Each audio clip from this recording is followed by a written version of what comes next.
This camera, everything recorded on this camera is metadata, even ISO is metadata. The look is very handy if you don't want to do color grading. You go to a site, to a place to do a recording, you set up the look, the perfect look on that spot, and when you are amazed by the image and you say, it's that what I want, I don't want to do anything more on this image, no color grading, nothing, it's okay. You record, you go to the post-production, and you have that image. If you don't like it, you go to like DaVinci Resolve and you recall the settings, not the metadata settings, but the raw settings, and you start all over again. It's up to you. One of the main features of this camera is the possibility to record two separate tracks of video, of footage. If you press HR XD, you can put a factor 1.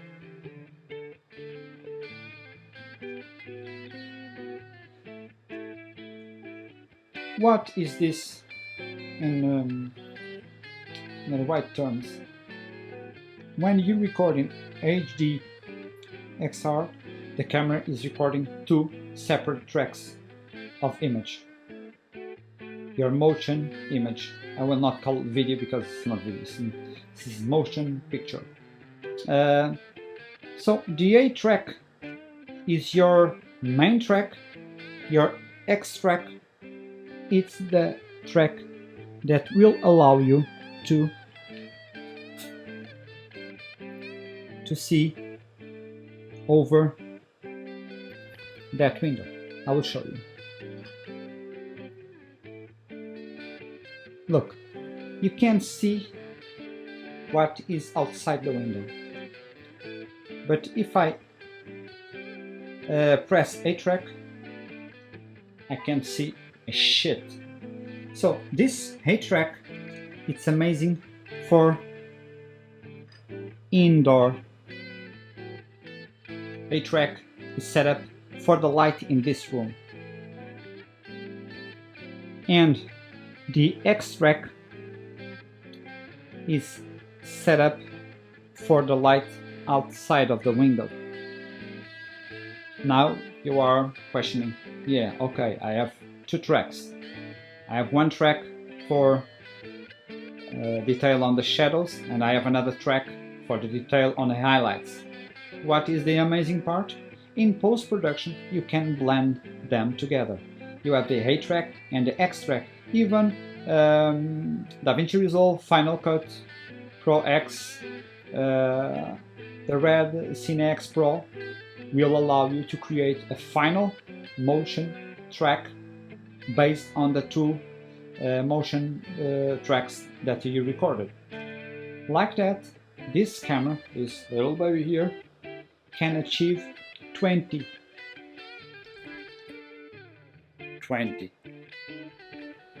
stops of dynamic range. So the dynamic range of this camera is based on 16.5 stops of dynamic range.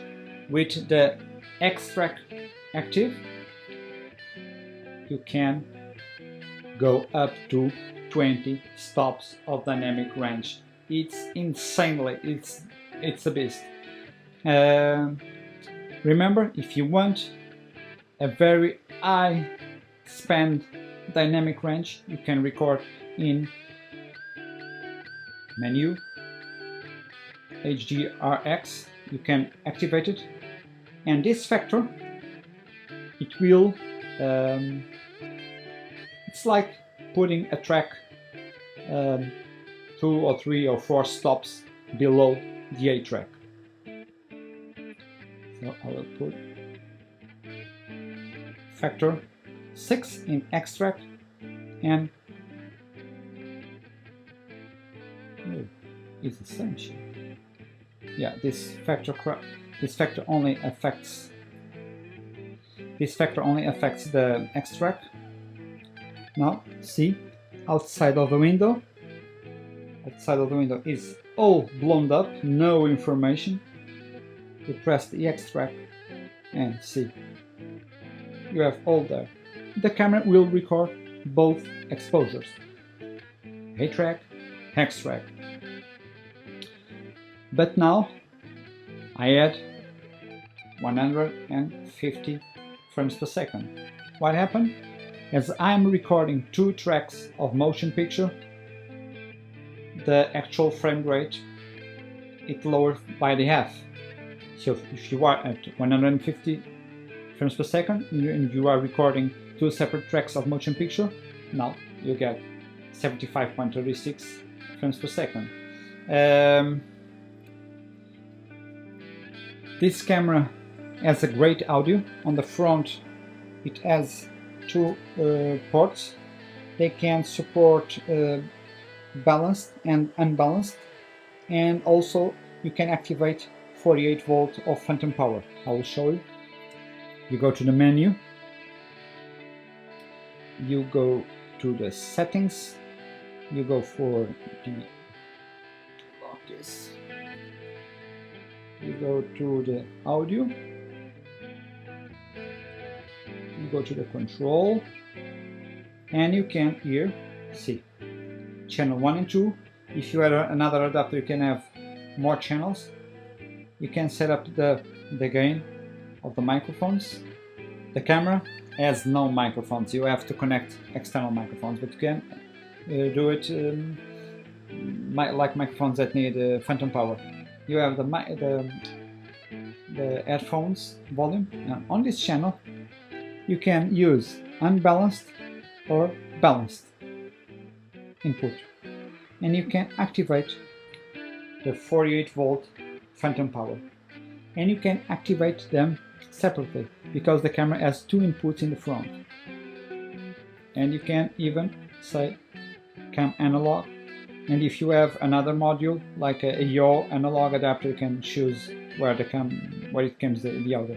So if you choose cam analog, okay. This camera allows you,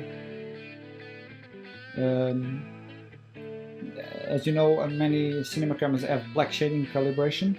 This camera allows you to record several presets of black shading calibration.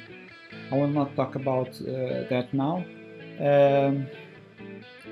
You have this camera supports active mount of Canon EF lenses.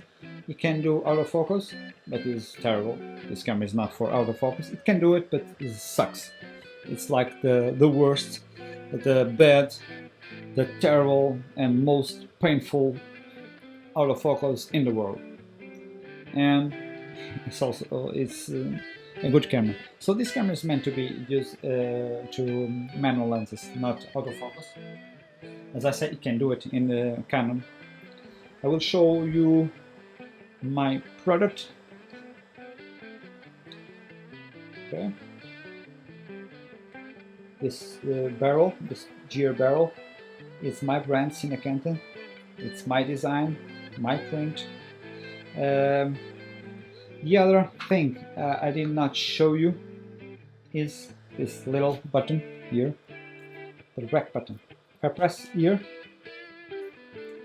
the camera starts recording. See it? If I press it again, it stops recording. Now, if I'm here, the camera starts recording. So I press it again, it stops recording. No wires whatsoever. It's no magic. It's a wireless transmission that sends a signal to the motor. The controller sends a signal to the motor, not to the cat over here, to the motor, and the motor sends a signal through this cable that will go to the sync port and put the camera on recording. Remember, you cannot remove the card like this. you have to eject the SSD card. So you press on the SSD icon, press it, and you have format and eject media. You have here eject media. You press the eject media, do not remove media, and say it was successfully removed, and you remove your media. This is my iMac 27 inches. This is my Dell 43 inches. This is my adapter that allows me to use the Firewire connection to the Thunderbolt port. I have here the Red Mag reader. I hope that you like this long review of this Red camera. Remember, if you have a Red camera, a Scarlett, Epic Dragon, all of the cameras, even the newer models, most of the things that I talked today, they are the same. If you like this video, please subscribe, give it a like. I will be able to answer for all your questions, your thoughts. You are welcome to say something, to ask something. I will be glad to help you, and see you next time. And I leave you with my cat. He's taking a bath.